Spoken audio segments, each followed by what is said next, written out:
To get rid of those pesky ads, request stories, listen to unlisted and bonus episodes, and to chat with the gang, support us by clicking the description link. What's up, everybody? My name is John. I'm sitting here with Jen and Nicole. I got a lovely, lovely story tonight. You haven't heard of this killer at all. It's fantastic. It's actually a terrible, terrible case as far as how to die, as far as how he's killing his victims. Oh. And oh my God, this case, I can promise you haven't heard this anywhere. And I think you guys are really, really going to like this.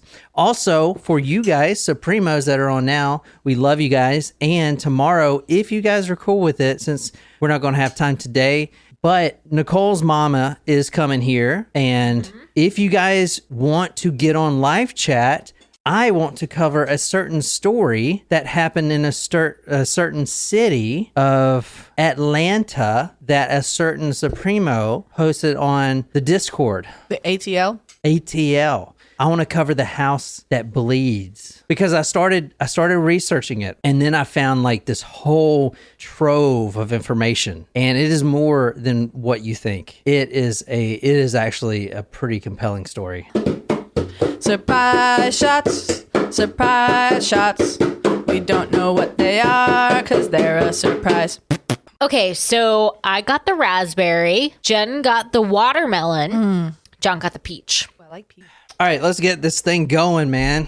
Nicole's like super tan, and Jen's like super vampire. That's me all the time. Did you guys watch that show yet? Not yet. John just wants to pressure wash. So Can we watch an episode later? No, probably not. Okay.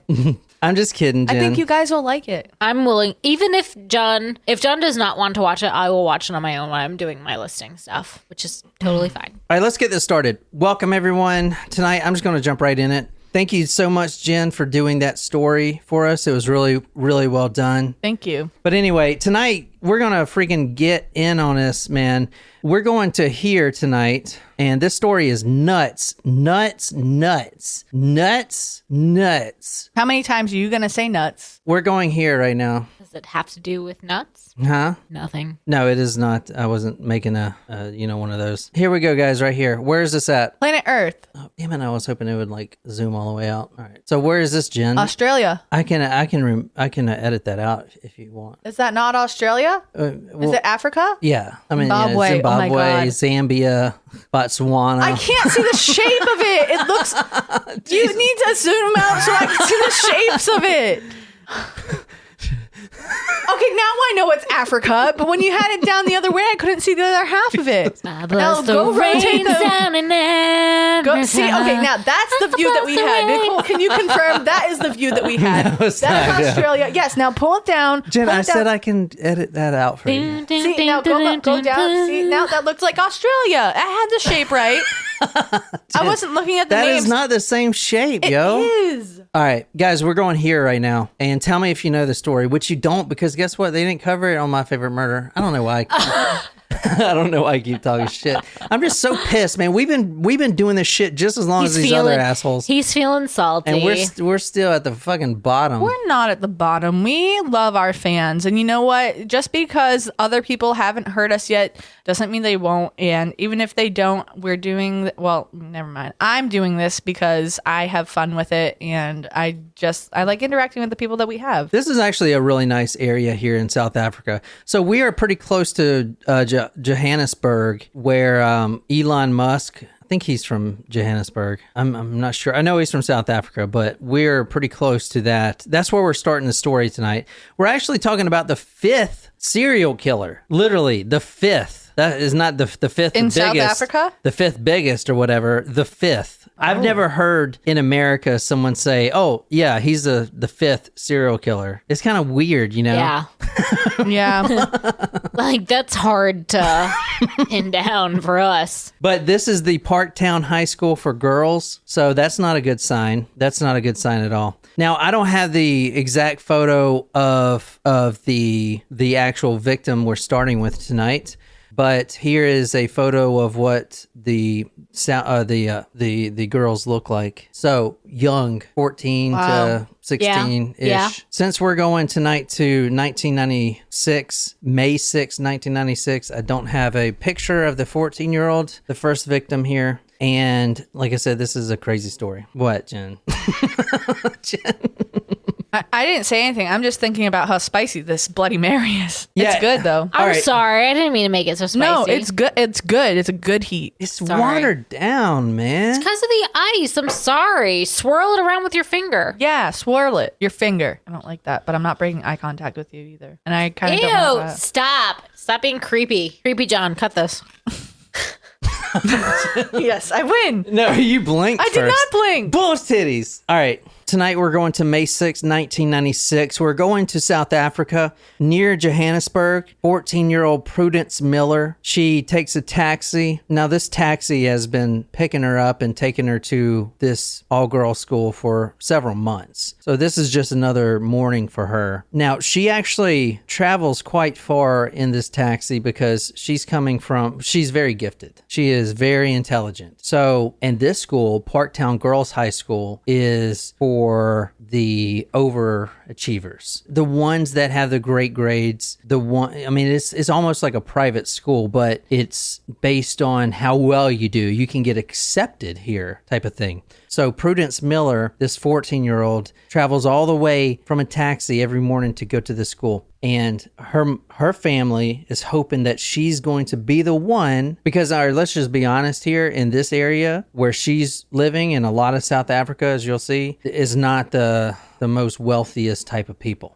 And there is no, like in America, it's, oh, you got a kid? Well, he's got to go to school. In countries like this, yeah, school? No. Did you know that in Florida, like, you don't have to enroll your child in school? I wouldn't. At any age? So I'm just for where I'm at. There's a child that's trying to enroll whose parents were divorced and apparently was with the mom, and the mom didn't enroll that child in 8th grade, and they're trying to enroll them in my school currently, and we're like, no, but the middle school is like, no. So we don't know what to do with that child. Wow. Yeah. You can't just like throw them out or something. I am not a good person. It's questionable. Ashley, I'll send you an autograph. Someone give me Ashley's Canadian address and I'll send it to her from America. Even though that 14-year-old Prudence is in this elite school for girls, she's still the top of her class. So they notice this morning, May 6, 1996, when she doesn't show up. Something's wrong here, that this girl does not show up to school at all. Now, she was brutally murdered. We're going to a couple of days later when her body was found. She didn't make it to school. No one knows what happened on that 30-minute taxi drive all the way to Parktown Girls School. She got close, Maybe she got there and wandered off, or maybe she got there and accepted a ride from somebody, or got abducted. Nobody knows. But her body was found near the intersection, and she was, quote, brutally raped and strangled. There was a huge public outcry on this one. It's probably, self-explanatory, but she was a virgin, and there was a huge public outcry because this was a 14-year-old girl. And there have been bodies before, but not of a 14-year-old. The police needed to do something after this. I mean, the public outcry, because this is at this point the seventh or eighth body that has shown up in this particular area. And the public outcry was so great at this one that people would write, and one of the letters that came in, this scathing letter, said, you need to do something about the, quote, tendency of bodies piling up. There's obviously a serial killer here, and he is targeting now children. This is the first. He's now targeting a 14-year-old. Whoever this is, we need to stop. Yeah. Now, it's not easy to stop someone like this. And in fact, they had to call in an expert, as we'll talk about. The police commissioner called in this guy named Pileup, and we're actually reading from his book tonight. I'm going to talk a little bit about him. He is a career detective, homicide unit, and he is fabulous. His book is excellent. And the crimes he's solved, a lot of serial killers, a lot of unknown cold cases, he solved personally. Like, they don't call a unit, oh, let's send the homicide team in. They call this guy, but we'll talk about that. I do have the actual photo here, but the only one I can find was of the 14-year-old cut out. So this is the photo here. of the crime scene, and the body has been photoshopped out, as you see. And I'll put all these on talkmore.com. It's not bad. You can look at it, Jen. It's just, but you see how she's kind of laying in the bush there. Yeah. Does she have a backpack on? Yeah, I think so. Yeah, so this is her head. So she's kind of laying on her side. She's wearing a skirt, as you saw in the photo of the just a random girls there. Skirt, yeah, exactly. She's got a backpack on, and I'm not really sure what this. Those are her hands. She's holding something, maybe. Maybe, and you see her feet here. So that's the only photo that's provided for her, 14-year-old.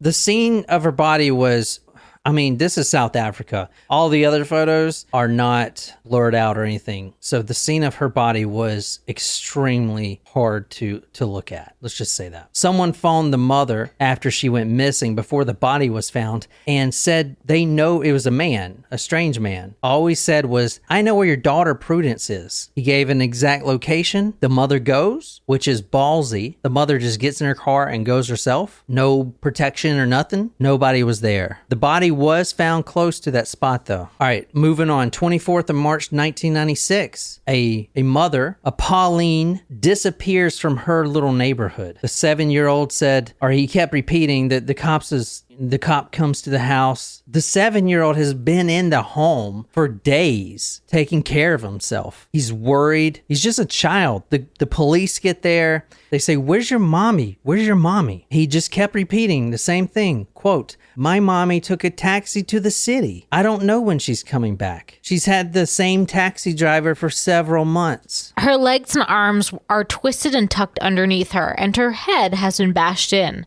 The murder weapon has been tossed beside the body. A blood-smeared iron bar. Shoes and pieces of clothing lie scattered. Her body covered with wounds sustained when the killer cut off the victim's underclothing with a knife. So obviously there's rape here. Plus the 14-year-old was raped and strangled. Same thing. Let's go to another one. There's so many of them in this case. I might as well just kind of go at random.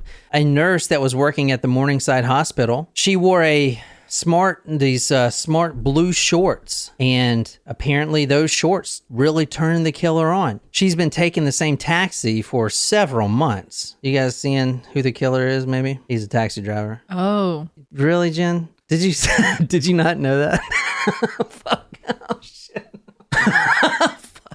So over there, not everyone has cars, obviously. Like, I mean, I'm not trying to be, elitist. Well, I am trying to be that, yes, but I'm just kidding. No, I'm not trying to be. He's not trying to be. He just is. I thought I had a beer. No. No. Would you like this one? No. Not everyone has cars. And the reason I say that is because I don't know about you guys, but in America, literally everyone has a car. Mm-hmm. Okay.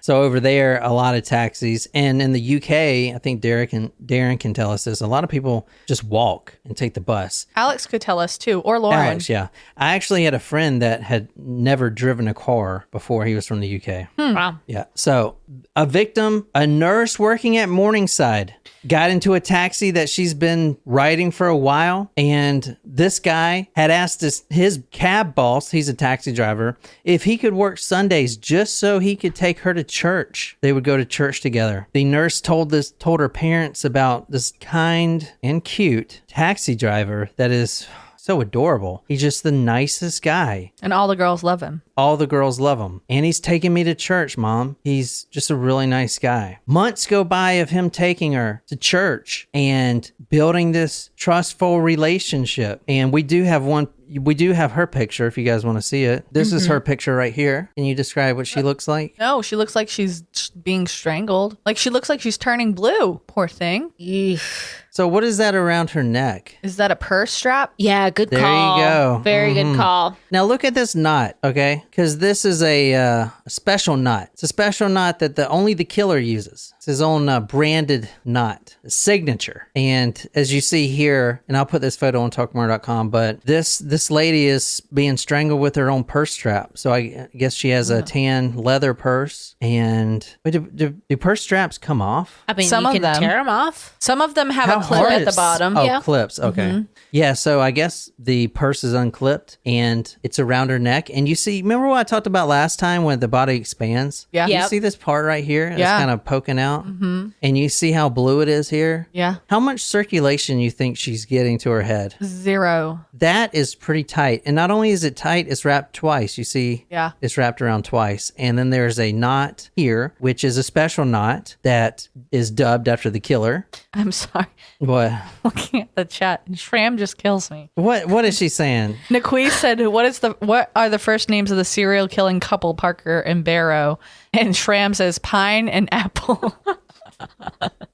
It's a pretty creative group, I gotta say. Ren and Stimpy, Tina and Ike. I like them. Who is Tina and Ike? Tina Turner, Ike Turner. Oh, Yeah, these are good. Good responses. Bonnie and Clyde weren't married. Correct. Yes, that's correct. Do you think Bonnie is kind of not a role model, but I mean, you think she's kind of impressive? We covered that story, but she as for a female, remember she didn't even have full mobility of her leg. Remember she got in that horrible accident? And do you remember that one time? I mean, I think them as a couple is kind of idealized. Right. I know, but do you remember that one time? Do you remember that one time? In band camp? Do you remember? When I did the story, they pull up to these prison laborers working in the field, breaking big rocks into small rocks. Yep. They're Like putting Cool the Hand Luke. train, the train railroads together. And what happens? Bonnie, what's her last name? Bonnie Parker. Bonnie Parker pulls up in her 350 Chevy, gets out with a Tommy gun, and just starts spraying. This is a female. So she is limping. She's limping at this point because her leg's all messed up. And she just starts spraying. I mean, come on. Is that not the coolest shit you've ever heard? I mean, I don't think that murder is depends. cool. So Depends. Oh my I'd have God, to dude. say I was negative, like, Ghost what? Rider. I was like, damn. Anyway, Women can do things. Yeah, I can know, do but things. I mean, We I don't can know. do hard things. right. Yeah, you can. I knew you were gonna say that. Talking about an Yeah, erect, we know. Let's just not Talking about an stop. Months go by. This taxi driver is driving this nurse, taking her to church on Sundays. The nurse is telling her parents about this guy, and she's actually kind of opening up to maybe something, maybe a relationship, maybe something. I don't know. Months go by. And then finally he pounces. He drives her to a little spot, an isolated, secluded spot. She's like, where are you going? And then, as you saw, that's what she ended up. Raped and murdered. The knot is called the Mazingane. Okay, this is the Mazingane knot. I'm going to show you one more time. How do you spell that? I'm going to show you. Mazingane. So it's got that South African Mazingane knot. That's called the Mazingane knot. That's how she ended up with the Mazingane knot. Let me talk a little bit about the knot. The Mazingane knot. Double looped, pulled tightly across the throat. Woman's hands tied behind her back. She's flipped over on her back. At that point, she's raped. Now we're talking about 16 here in total in this same fashion. 16. That's a lot of people. Flips over on her back. He rapes her then. He then turns her back on her stomach. Then he ties the ankles together. Not with the Mazingane knot, just with the regular knot. Then he takes the cord or the leather strap or whatever you're carrying with you that can kind of form a string, and he ties that knot in the center of the throat, and that's his signature. If you want to read number 2 while I look at this live chat. From the book Belveld, Dossier a serial sleuth, he keeps it up until the blood vessels in the eyes pop.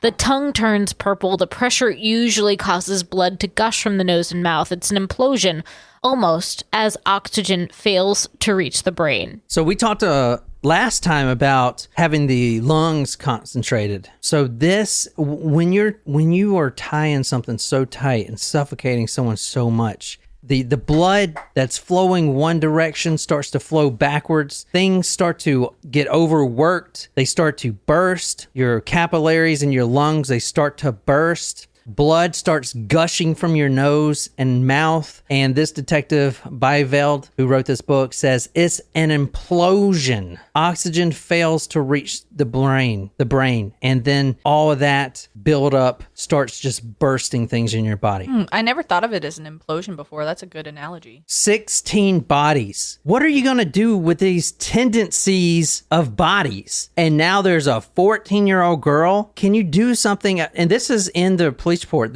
the tendency of bodies, which means, are you guys doing anything about these bodies? They're not hidden. They're not in the woods. They're on the side of the road, and they're not dead from heat stroke. They're raped, they're strangled, and they have purse straps around their neck, and they're just sitting there. What are you guys going to do about this? All raped, all strangled, all near the Narsec exhibition grounds. The serial killer we're talking about tonight is called the Narsec Killer, which is south of Johannesburg. Bodies kept appearing, sometimes 2 or 3 bodies a day. Just pile them up.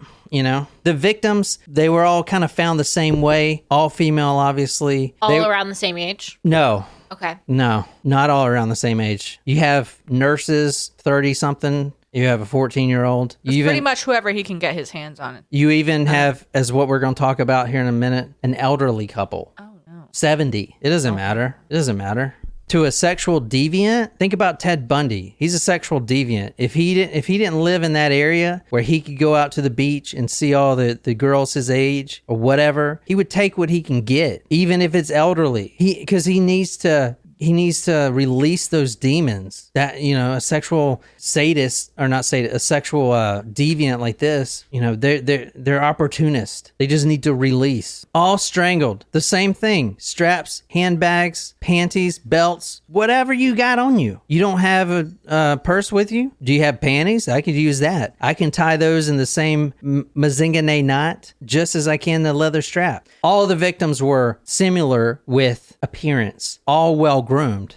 They were, and this is very detailed as far as a specific victim type. They were all wearing nail polish. Oh. The nail polish was all bright and colored. Bright colors makes this guy tick. Bright colors. On the nails? On the nails, yeah. Nail polish. So if you're wearing black, you're all set? Or if you don't wear nail polish like me, then you're all set? All but one of his victims had been wearing a dress. At one stage, he had developed a taste for little girls. He pointed out places at Orange Farm where he had killed 4 young girls. One of them, he boasted, he had lured with chocolates. So, check this out. And I'll put this on talkmore.com, but do you think this guy should be stopped? I mean, I'd hope. Yeah? You see all these? The red? Those are all the murder victims. Holy smokes. The blue are the ones that survived but were raped. Oh, interesting. So they're like from a very distinct area that he would not kill them. If you look at the red, they're kind of spread out a little bit more, and the blue are all compact in one area. Well, yeah. You know, here's why. Because when he's going to kill someone, he does kind of go into an isolated location.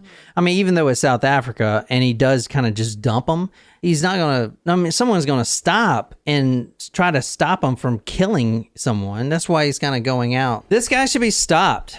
Yeah. Look at the evidence. Look at all this evidence. These are all evidence folders for this one serial killer. Yikes. The Narsec serial killer. Every one of these boxes are the victims, the interviews, the profiles, everything. Why can't you catch this guy? Well, what's the deal? Well, I guess you got to call the expert. Now, this dude, this is a book, man, right here. This guy right here. Dossier of a serial sleuth. We don't have detectives like this, but this is a detective like you see on those shows. Yep. That rogue detective, he's smoking a cigarette, you know, he's just up all night. Like, man, this guy is just getting away from me. For 4 years, this guy, this serial killer, was terrorizing these women, leaving their nude and raped bodies just tossed out on the side of Johannesburg like trash. And the police could not find them at all. So they finally, and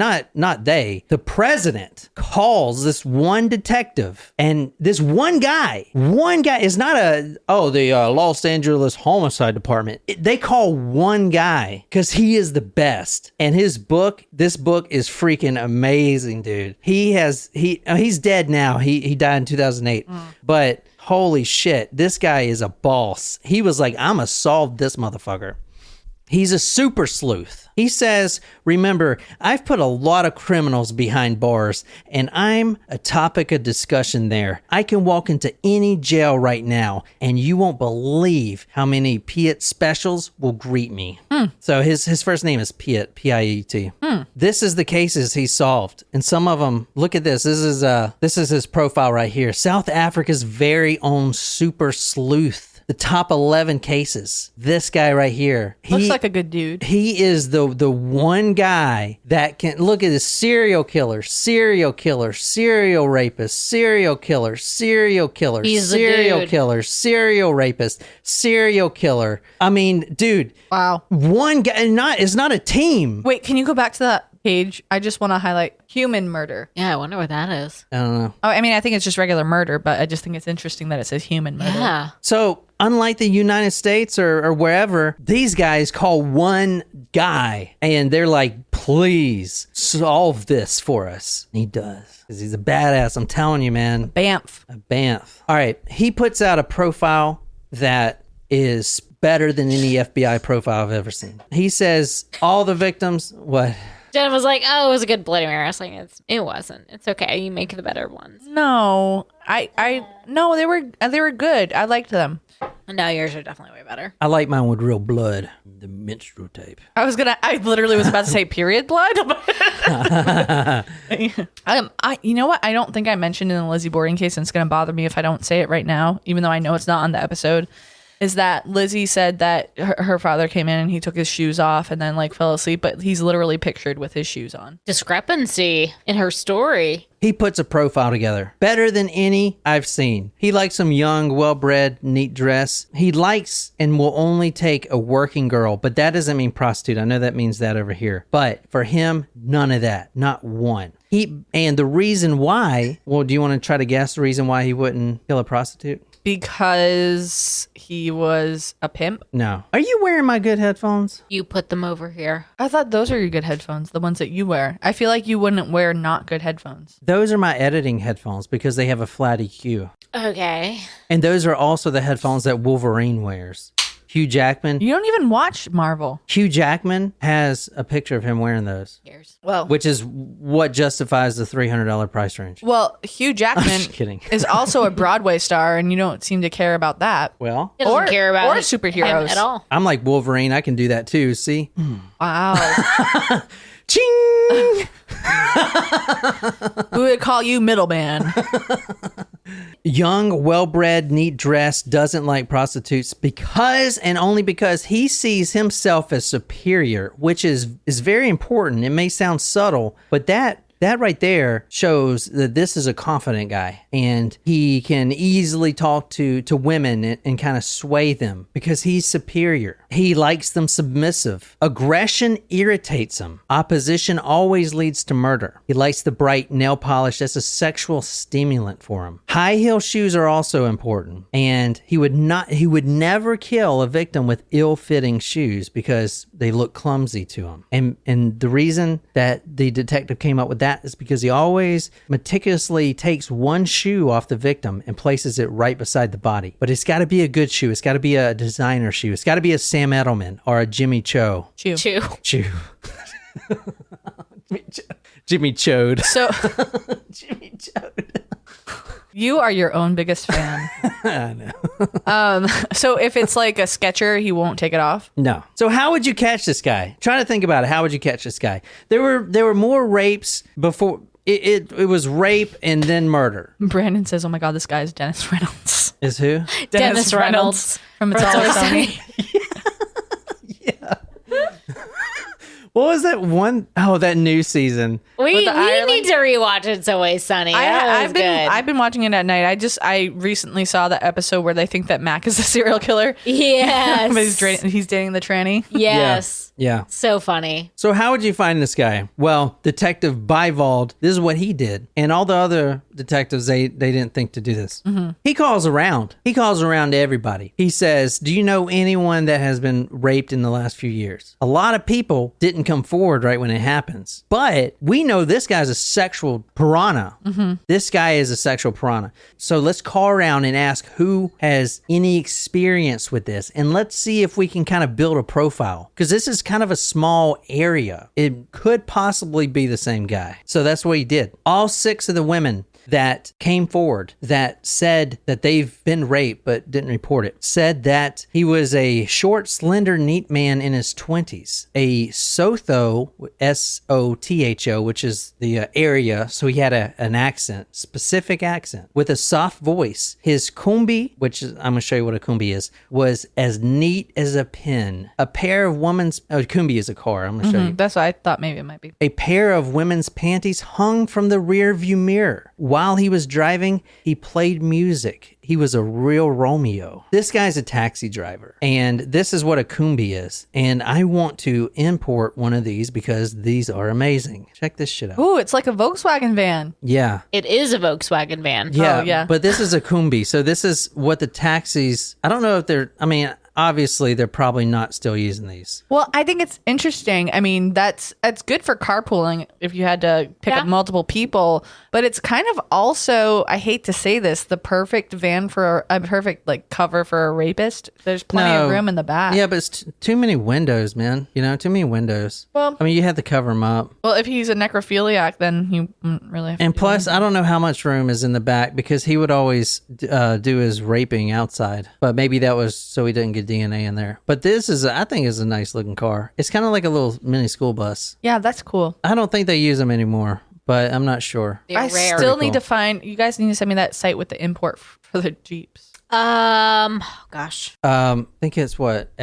Hamster. Shut up, John. He always selected his victims carefully, waiting for the perfect time. Remember, this is a taxi driver from what this detective found out. He's a taxi driver. Why the fuck can't we catch a damn taxi driver? Because he's always driving all over the place. He may not have a specific route. This guy would become your go-to taxi driver. He would build up trust several months. He would basically get you to the point where you were thinking about a relationship with this guy. He's taking you to church. He's doing all this stuff, but all of a sudden, Take you to church, I'll drive my all of a sudden, he takes a detour in his combi. He drives to a secluded spot, usually a cornfield, and he forces the victim on her stomach. He takes now the victim at these points, a lot of the women would probably willingly have sex with him. Oh. Because They know him. They trust they him. know him and trust him, but throws him out the car with a knife to their neck, tells her to get on her stomach. Then he rapes her. And then he does what we described earlier. The killer here tonight changed his MO completely. And this threw the detectives off, but not this one guy. And I guess in South Africa with serial killers, I don't know, because we've only done this case. It's the only South African serial We've killer. done one other South Africa case. Yeah, but it wasn't a serial killer. Right. It's just some kid that killed these 2 girls. I know. I'm just saying. What's the guy's name? Marvin. Marvin? I don't know why that came to my mind. I'll give you I'll give someone 2 points if they can tell me the guy's name. Starts with an X. You don't answer it. I don't know it. All right. So he changed this guy, this taxi driver killer, Narsec killer. Didn't stop looking at your phone. She's looking at loons. Horrible. No, she's not. Do you need a Luna cam? Unless I need a Luna's on her Luna cam. phone. Well, then give me your damn phone. Go ahead. Take it. Go ahead. I mean, give it to me. Give it. You concentrate on one profile only to discover that the killer has changed his modus operandi. In other countries, serial killers tend to follow the same modus operandi for each murder, but here they use different methods and operate in different areas. It's a feature peculiar to South African serial killings. I don't know why. The detectives, they were doing something wrong before they called this guy. The reason he changed his MO is because they decided the best way to catch this guy is to release everything to the media. Everything. So this guy was playing cat and mouse. Oh, you think I'm this? I'll be this. Changed everything. Everything. So immediately when this bifold detective got in here, he stopped that. No news whatsoever. But all of these murders we're about to talk about were linked, and it's a completely different MO. No taxi involved, but it's the same guy. So what we're going to talk about now, or I'm just going to get into it. June 1996. So this is a month after, or 2 months after the March one. He has been reading the newspapers. He has been watching the TV. He knows they're on to him. So he's got to change up something. A young couple drives down the road by Johannesburg. They're in a Bakkie, which is like one of those little cars, kind of like a Honda Civic or something. And all of a sudden they hit what they think is some rocks in the road, some kind of large rocks. The back tire blows out. Now, this couple, young, they just got married and they were on their way to their honeymoon. They hit these rocks, the car's sputtering. They come to a spot where there's a little bridge. A man gets out and he approaches. He's a nice looking man. He is offering his help. Oh, I see you're having a little trouble there. Is there anything I can do to help? He waits till there's no one else in the vicinity. Then he brandishes the knife. He puts it to the woman, the new married woman, and he basically says, you're going to do what I say. And they said that he was, and other victims said this too, that he was, quote, excessively aggressive. He forces the couple back into the car. He tells the wife to sit on the husband's lap, and he is driving this guy, this random guy. Right. And he drives into the veld, which is like the veld, VELD, in South Africa is like the plains. Kind of like let me just show you Like the what it Midwest? is. The Midwest. The prairies? Yeah, that's Yeah, what I yeah, thought. pretty Yeah. much. Ends to the prairies. South Africa. To the ocean. Veld. So this is what a veld is right here. Oh shit, I gotta plug this back up. Oh no. So this is like a veld right here. See? Kind of just like, prairie lands or something. Plus the rains down in Africa. Yeah. So he drives all the way to the veld, which you see there's no one out there. So if you're driving out there, you're probably going to be alone. The man drove into the veld, pulled the couple out of the vehicle, forced the man to his knees, and made him watch as he raped his wife while the baby cried hysterically. The woman's desperate pleas must have struck a chord with the rapist because out of nowhere he felt an ounce of mercy. He let the young family go, but he left something behind, something that would bring him ever closer to a prison cell, his semen DNA. So in a couple of these cases, he finds some compassion somewhere. He doesn't kill him. This couple, he leaves them to be. He throws the baby out of the car. The wife's been raped. The husband had to watch. They're now in these South African plains in the sweltering heat. He throws the baby out of the car, gets in the car, and drives it away, leaving them there. They were the lucky ones. Now, this is during the murder time. So he is doing these simultaneously. You know what I'm saying? He doesn't really care about murdering you. He just wants to get his sexual gratification. He just murdered like 3 people we just talked about. And then this is just a rape. So it's like, anyway, the DNA matched this serial killer, and he said, and this couple said that he was excessively aggressive. Now let's talk about the serial killer, because he was caught by this detective, because this detective is the best. He's the bomb.com. This is the guy we're talking about tonight. This guy's name is Lazarus Mazingane. That's the knot. Yeah, it's his knot. This is branded knot. Huh. I mean, that's what they were calling the knot because Because of his name? yeah. Oh, okay. Yeah, you got Probably it. makes a lot more sense. Yeah. And you thought we weren't paying attention. Yeah, Mazingane. And that is how you say it too, because I actually heard someone in South Africa say it. Oh, like Lazarus Mazingane. That is him right here. This is after he was arrested. So can you describe him? I mean, young. He looks young, yeah. yeah, he's in his 20s, yeah. Okay. Dark Does he look- complexion. Does he look like a sexual deviant and a sexual No, but you can't always tell that. No, it looks like he's got like acne scars on his face or something, right? Yeah. does he look handsome He's not my type. and like nice? He doesn't look like a bad guy. Wait, does he look like he'd pick you up and take you to church and meet your family and drive you for months? I wouldn't have any concerns getting into a car with him. No. By any means. See, that's the problem. Yeah. That's the problem these women were having. Well, it's hard. Like, how are you gonna unless you got a gut sense of like, ooh, something feels off here? But it's not like there's any identifiers. Follow your For- heart, your intuition. So this guy is from Soweto, which is really close by. And Lazarus Mazingane, He doesn't look that big either. no, he's like small. to he's overpower short. anyone. He's very Yeah. short. When it he's very short. When it comes to the 14-year-old Prudence Miller, he always let her sit in the front seat. Now, that's kind of odd, think about getting in a taxi today, and he's like, oh, just come up here and sit down, Yeah. It's same thing. So what I'm trying to say is he built up trust with her. He would play her favorite music. They would talk. I mean, they have a 30-minute drive to her school every morning. And then he's got to drive her back. Months go by. She's sitting in the front using first names, giggling, laughing. All of a sudden, the demon comes out. Literally, that's what it is. Because her body, they can't even show because it was so horrific what he did. Yikes. So whatever is inside of him, the demon just comes out. It's like Ted Bundy. We did the Ted Bundy. You see how just when he gets into that mindset and he's going to get what he wants, he's just completely brutal, 100%. So with the 14-year-old, he would let her sit in front. She was pretty, and her short school uniform turned me on. I would play her nice music while we were driving. This guy, Lazarus Mazingane, was born in 1973. He was born in a prison. The Kroonstad prison. His mother was serving 5 years for prostitution and selling daga. What is that? daga? Basically, it's South African cannabis. Oh, That's all okay. it is. Daga. D-A-G-G-A. Daga. Daga. So it's South African cannabis. I always think it's interesting to hear like foreign languages and hear what their words for our words are. But the English language is the hardest language to learn. Yeah, I know. It took me forever to learn it. All right, hold on. Shram says Lady Daga. Lady Killer. Lady Gaga, the killer of someone far more talented. We're not going into this. Someone far more talented. We haven't done the story, so you can't say. I didn't want to do it. You know why? Because she's guilty. No, she is not. You haven't done the story. And Lady Gaga's like, Stop. Let's not talk about it because you haven't done it. You will not besmirch the name of my fish. Is it? You said besmirch. I did. Besmirch. But you will not. Is it besmirch? Yeah.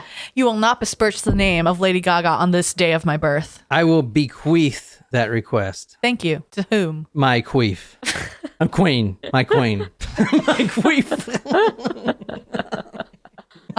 On this day, the anniversary of my birth. I gotta Take what she admit, proclaimed. I got to admit, it's gross, but queef is a beautiful word. Is anybody even watching this anymore? They are. Oh, shit. Ashley's like, is there another one after this? Or no, we're going to save it for tomorrow. We got to save it for tomorrow. If you guys want to hear about the minstrel house. No, stop. The menstrual house. I want to do that story, or I have another You don't have one. to call it the menstrual house. I have a couple stories I've been working on, so I don't know. But yeah, we'll do it tomorrow. Hello. The first memory Lazarus had as a child. Remember, he was born in a prison cell. The first memory he's had, and the one he always, you remember some of your first memories. Yeah. His first memories were in a prison cell. Oh, damn. Why? Good question.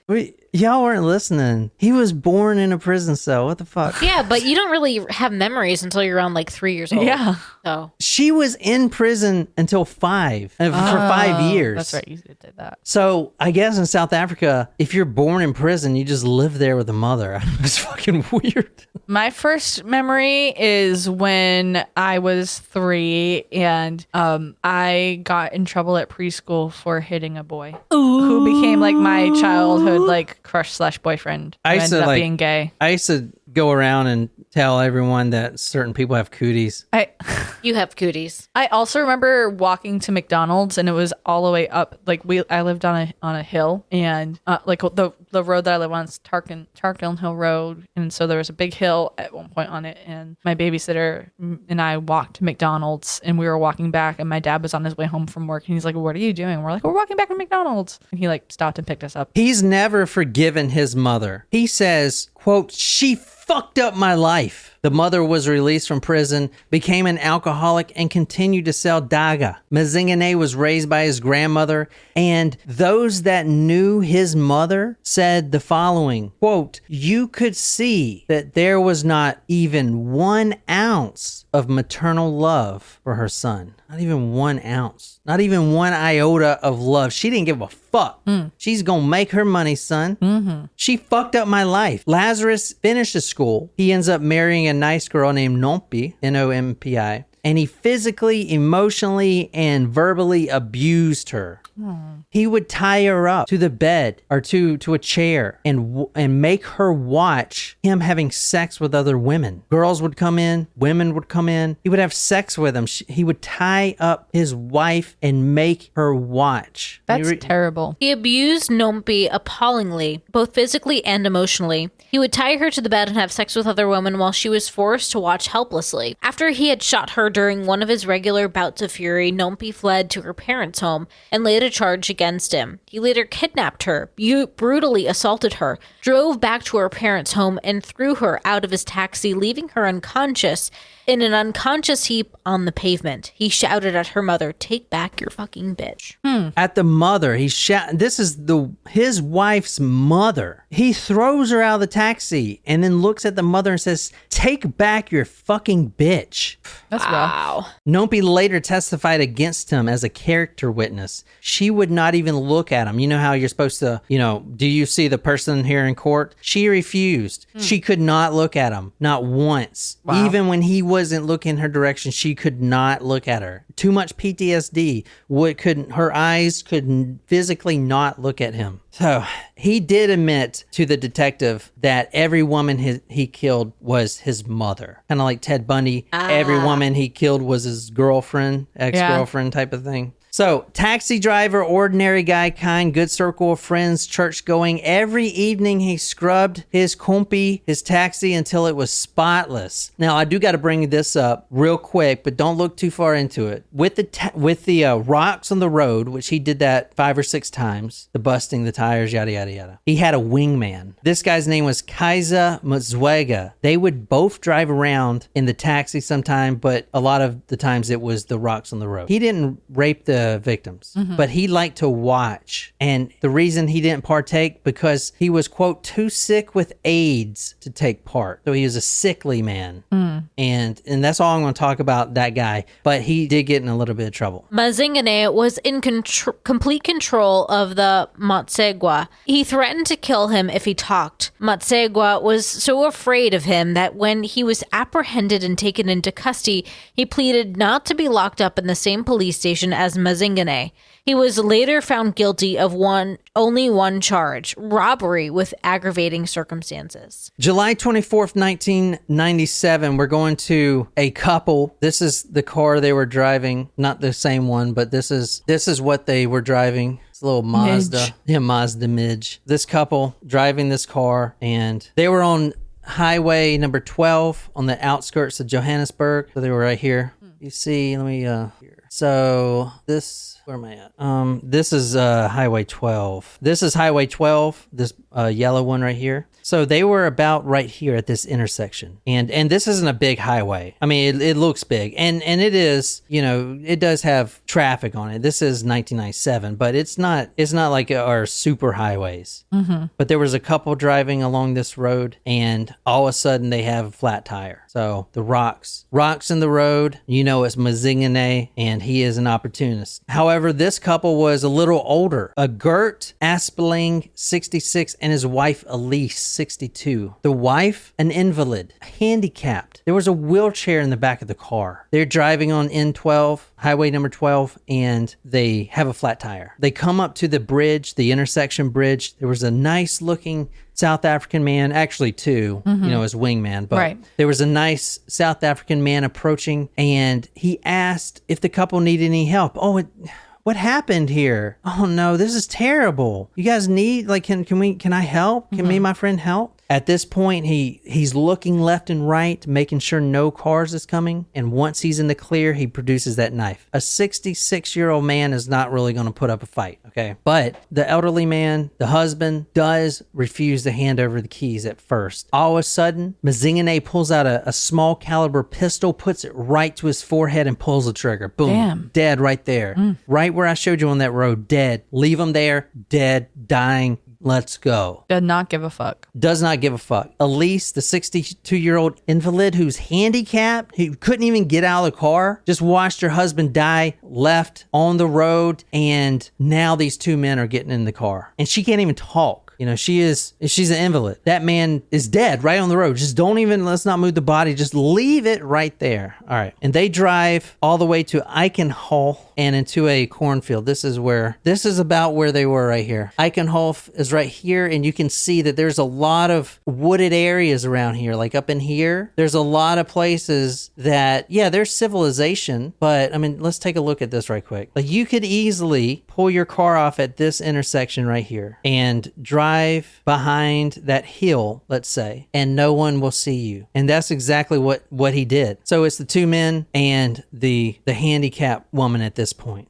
She couldn't move, obviously. She's handicapped. Right. He gets out of the car. He pulls the sheepskin seat covers off and throws them on the ground. He takes her, opens the door, takes her by the shoulder, and then rips her out of the seat, throws her right down on the ground. At this point, she is begging. This 62-year-old woman is begging. And she is, like I said, completely helpless. She is mumbling, begging for him not to rape her. And eventually, whatever she said did strike a chord, and he didn't. He jumped in the car and said whatever, left her there, drove to the local pawn shop, pawned the wheelchair for just a few measly coins. Sold her wheelchair. She was lucky she wasn't raped, but he left her there. This is South Africa, Johannesburg. It's hot, sweltering heat in this open field. It's like the Lion King out there, literally. I mean, it is hot and there is no shelter. She is handicapped. She is laying in the field, burning. She was there almost 2 days. Couldn't move, no water, sweltering heat. Luckily, a tractor driver spotted her because she was dead pretty much on the cusp. She was almost at that point. He left her there in the desert, just left her there. 2 days later, tractor driver finds her. She lives, but her life is over. She now stays in an assisted care facility since her husband was her only caretaker. She loses her husband. She loses her life. She's left there to rot like an animal carcass.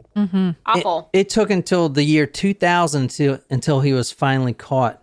He did the rock trick again, but this time he busted the tire of a prominent attorney. It was a female attorney, and she played the cards. She knew what was going on. She knew that she couldn't overpower him, plus he had a gun. She said, okay, she was raped. Immediately, she went, took the rape kit test, and talked to the detective, and they found him almost immediately after that. So he was caught, and you guys know we talked about him and stuff like that. He would give the jewelry that he would take from the victims to his girlfriend. So his wife dumped him. He's got a new girlfriend. She's getting this used jewelry, and he says, quote, she had been, let's say, a bit worried because the jewelry always appeared slightly used. He was the 5th serial killer in South America. He's still in prison. He'll be there forever. What's weird about that? Think about that for a minute. The judge described him, Lazarus Mazingane, as, quote, extremely aggressive, arrogant, vague, and untruthful. 270 witnesses showed up to testify against him. He was sentenced to 17 life sentences and 781 years in prison, guilty of 74 counts. Good. Mazingane stared straight ahead, expressionless, when he was found guilty on more than 16 counts of murder, 5 of attempted murder, 3 of kidnapping, 20 of robbery with aggravating circumstances, and 22 of rape and the illegal possession of firearms and ammunition. What's weird about that? Think about it. 17 life sentences, 781 years in prison. He'll be there forever. It's full circle. He was born in a prison and he's going to die in a prison. Well, the same prison he was born in. All right, that's it. That's all I got for tonight. I guess if you guys want to get on tomorrow, we'll do another one for you guys. But thank you guys so much. I hope you guys enjoyed that. We're releasing episodes Monday, Wednesday, and Friday now, if we have 3 a week. So next week will probably be Tuesday and Thursday. But I'm trying to release more and more and more. So, supply and demand. So if you like that, be sure to subscribe and join us next week. And that's all I got. So until next time, good night, you lovely, lovely people.